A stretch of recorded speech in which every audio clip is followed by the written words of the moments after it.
Welcome to our noon edition of Arirang News. Here are the stories making the headlines at this hour. Professors from 19 medical schools will decide by tonight whether to file resignations. Their possible en masse walkout comes amid officials and medical personnel still failing to find a middle ground over next year's med school quota hike. The government is now planning to allocate 80% of the increase in admissions to universities outside the capital region. South Korea is set to see a 2% growth this year thanks to strong exports. This means the economy will bounce back to pre-pandemic levels. And Russians are voting for a new president, though state-run polls suggest Vladimir Putin will win yet again. If Putin wins, his rule will be longer than that of Joseph Stalin. Today, medical professors will decide whether to hand in their resignation letters. This is to support junior doctors who walked out from their posts around 4 weeks ago. Though the health ministry urged them to stop putting the lives of patients at risk, a middle ground seems nowhere to be found. Choi Soo-young has the latest. Professors from 19 of South Korea's roughly 40 medical schools will decide whether or not to collectively hand in their resignation letters.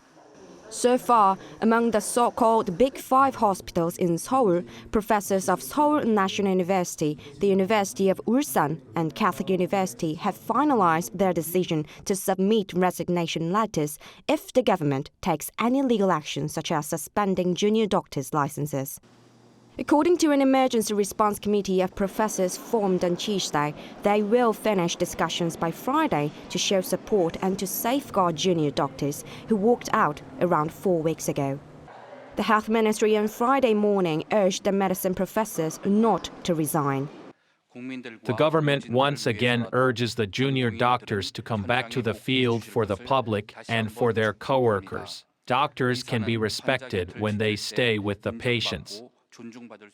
Some of the general hospitals which filled vacancies left by the departure of most junior doctors with professors are now under emergency response measures.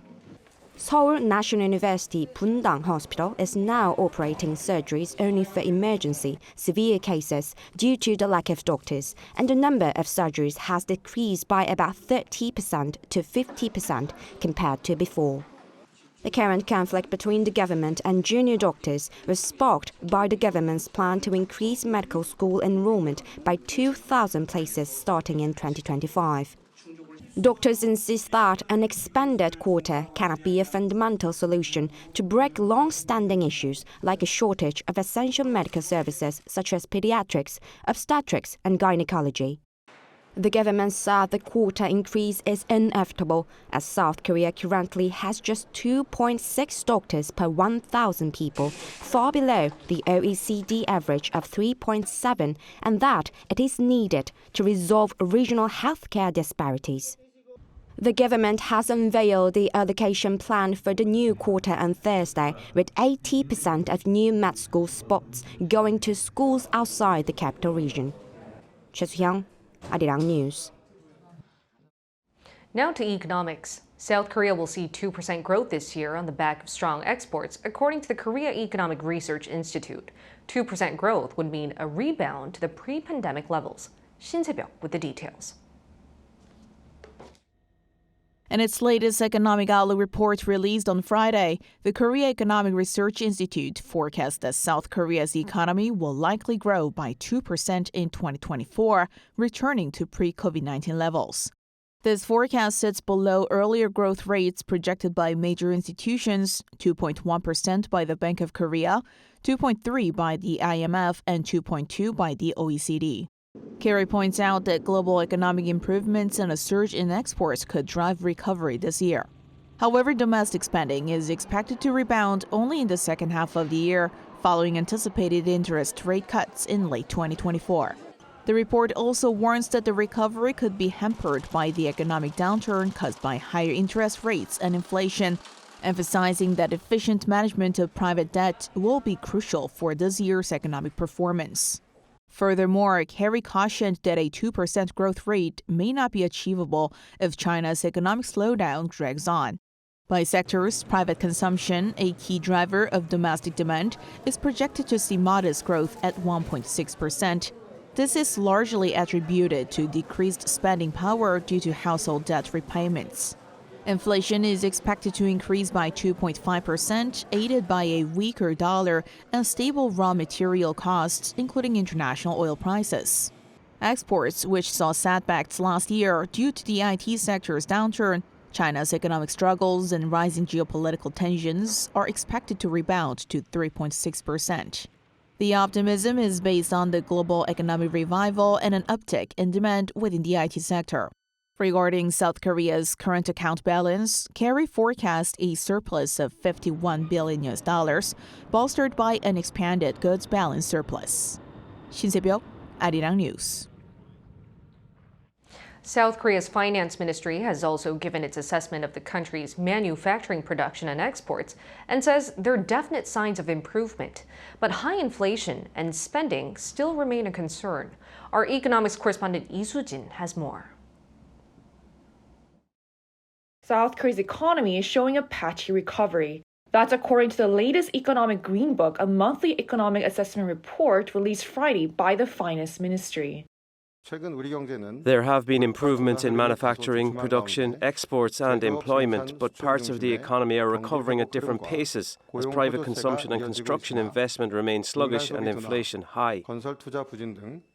Production in the manufacturing industry in January was up nearly 14% on year, led by a more than 40% increase in chip production. As for the country's exports, there was an on-year increase of nearly 5%, with 6 out of 15 major export items such as semiconductors and ships all going up.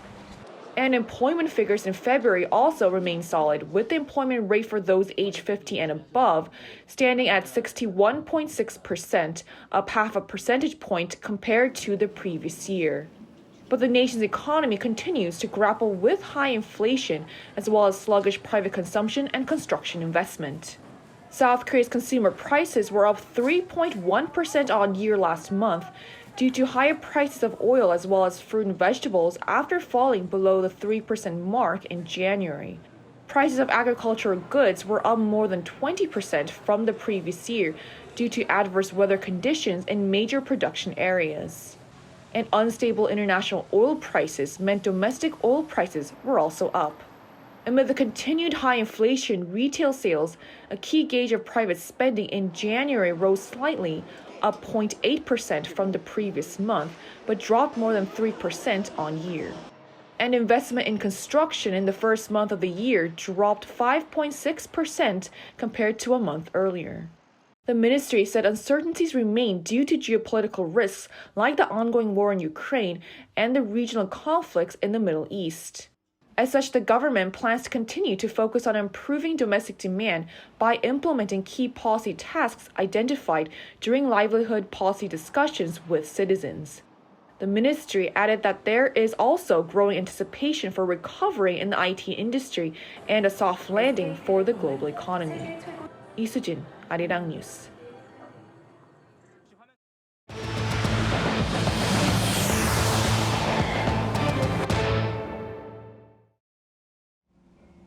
With less than a month remaining until the 22nd general election here in South Korea, Seoul's National Election Commission held a day of mock elections and education, especially for multicultural women from other countries.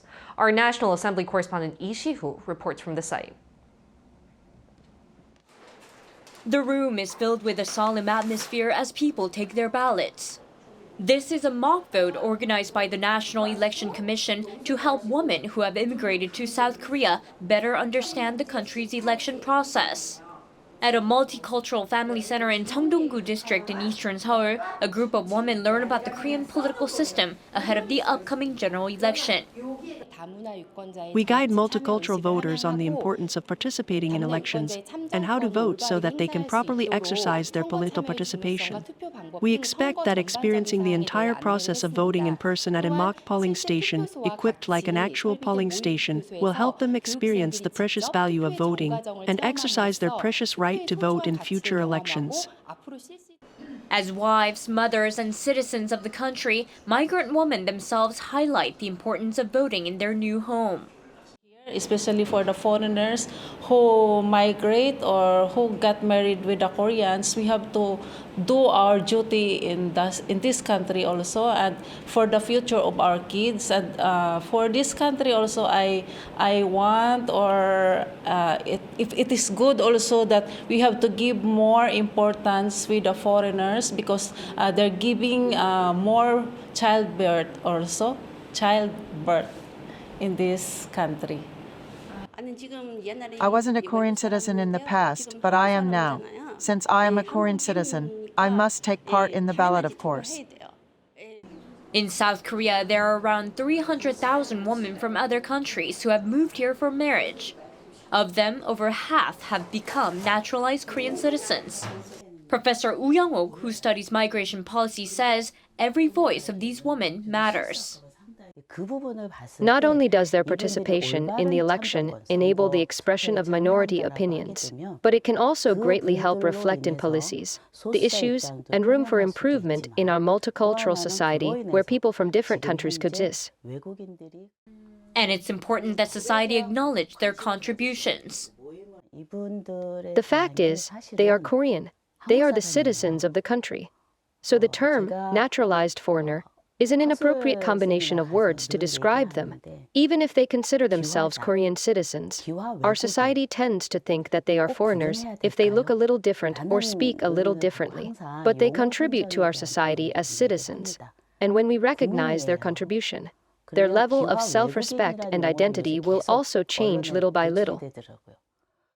The 22nd general election of South Korea will take place on April 10th. Let's remember that the stamp on the ballot does not reflect the skin of our color or accent in our speech, just our views and expectations for the future of the country. Lee Si-hoo, Arirang News. Today, people in Russia are voting for a new president, although state-run polls suggest Vladimir Putin's win is a given. If he wins again, Putin will have been Russia's leader for longer than even Joseph Stalin, who ran the then-Soviet Union for 29 years. Kim Jung-sil reports. It's presidential election day in Russia, and we already know the probable winner: President Vladimir Putin.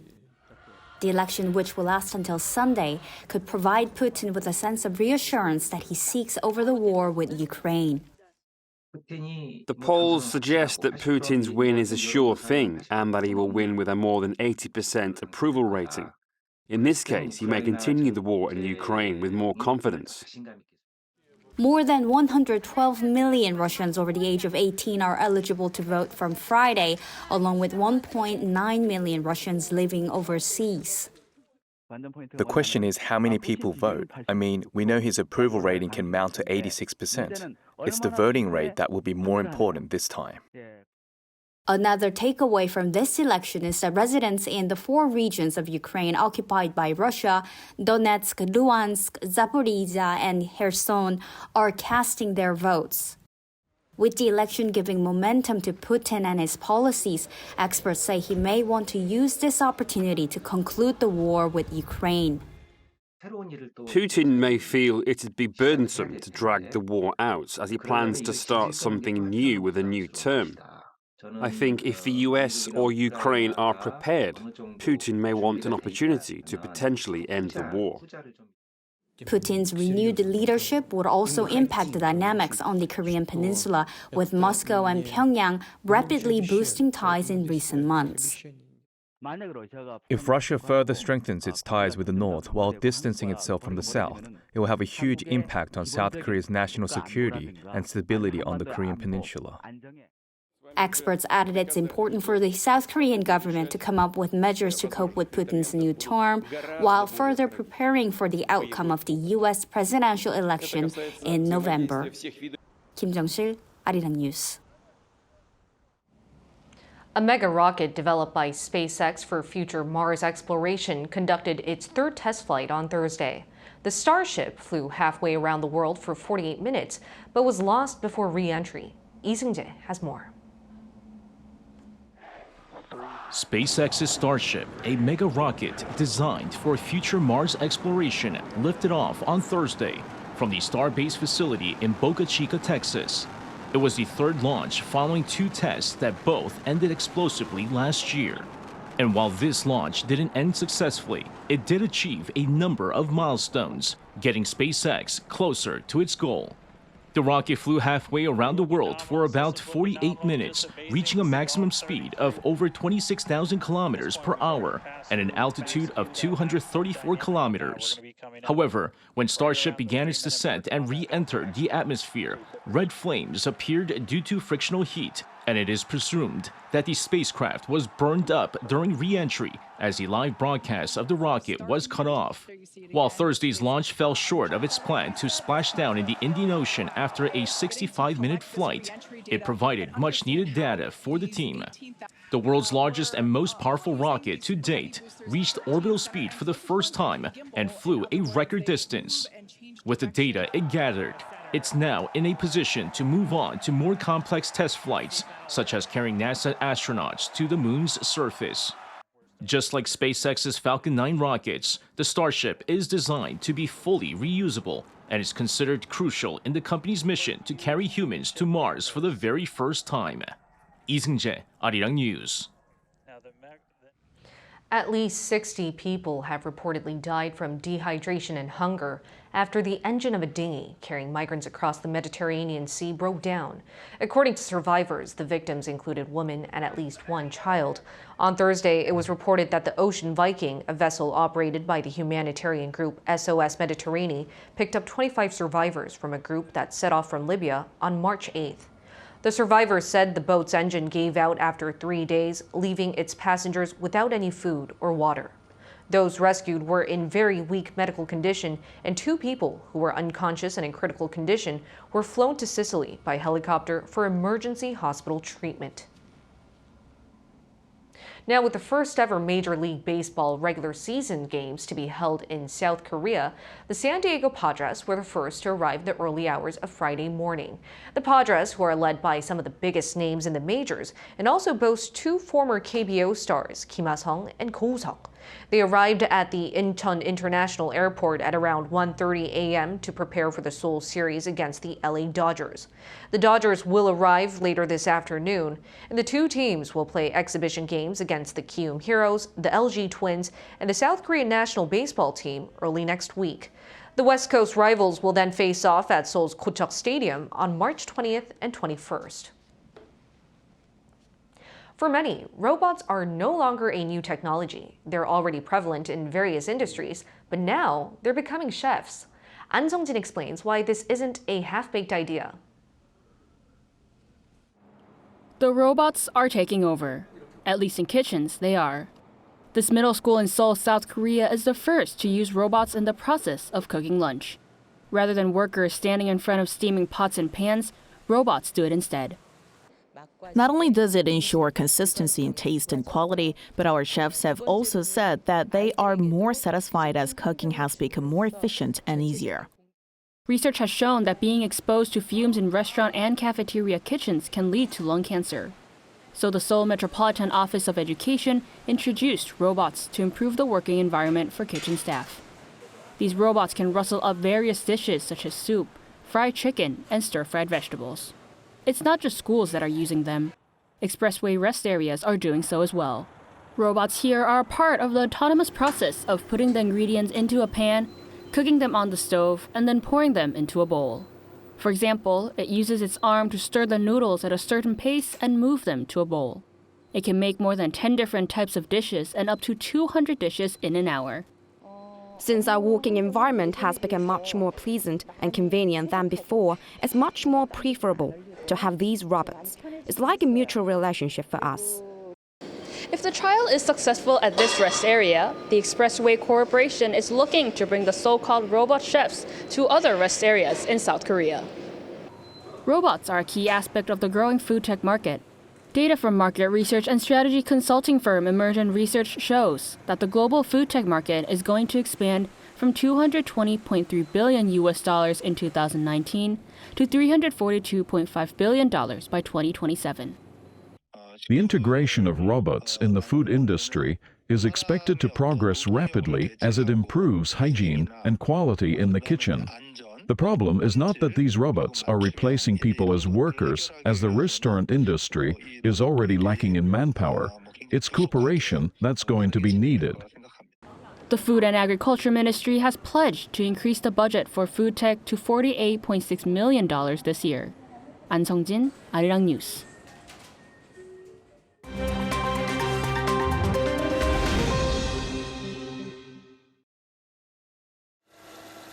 Let's take a look at the latest news in the world now.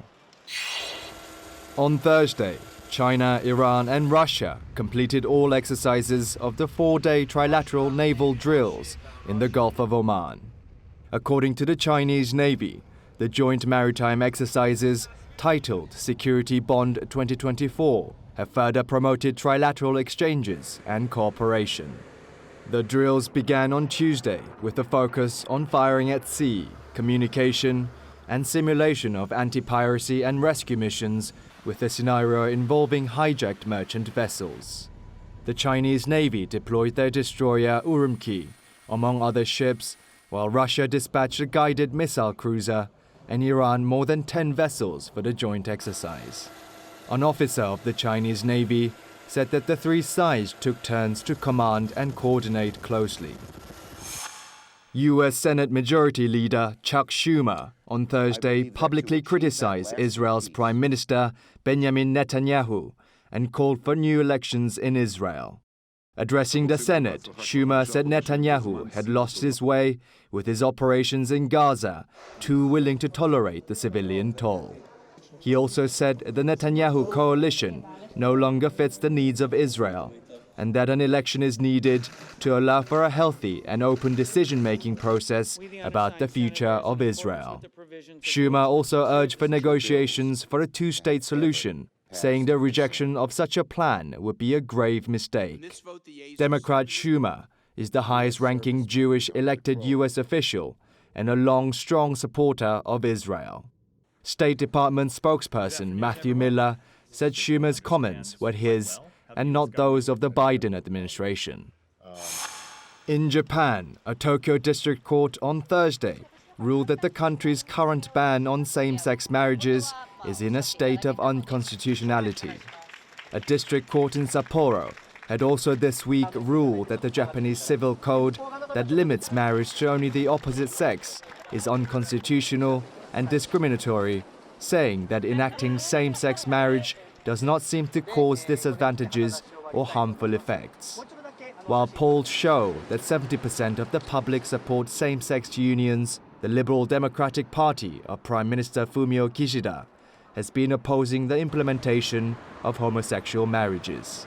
Currently, Japan is the only G7 country that does not recognize same-sex unions nor offer legal protection. In East Asia, Taiwan remains the only state that allows same-sex marriages. Global chocolate prices are expected to rise even higher as a shortage of cocoa beans is affecting African cocoa plants. In the Ivory Coast, which produces almost half the world's cocoa, some processing plants have stopped buying beans and some have shut down as even global commodity traders struggle to source beans. Ghana, the world's second-largest producer, had operations at most of its 8 processing plants temporarily suspended over recent months. Ghana's state-owned cocoa processor, CPC, said it is only operating at 20% capacity due to the shortage. Retail prices for chocolate rose almost 12% in the US in 2023 and are expected to soar further with continued poor harvests. Kim Seong, Arirang News.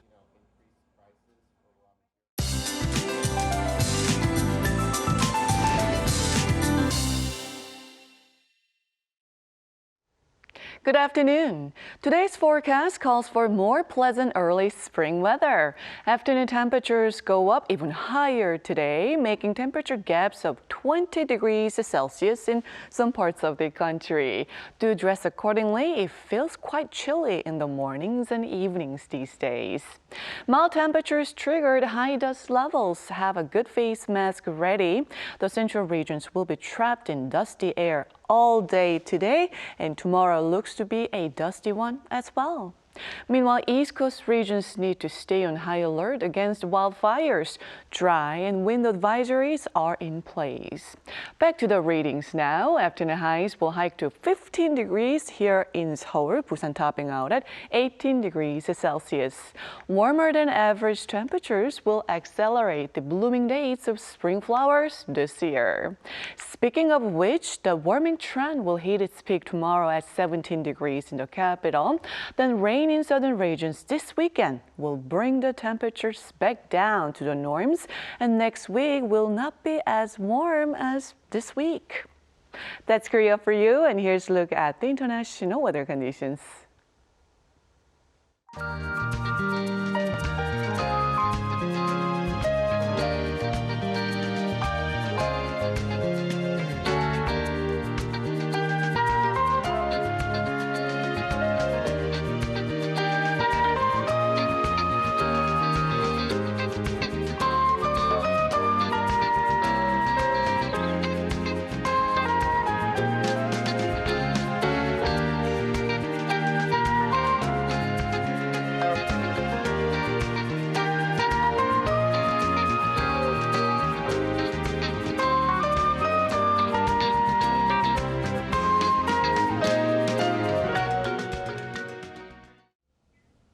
That's all we have for you at this hour. We'll bring you more updates from Korea and around the world at the same time next week.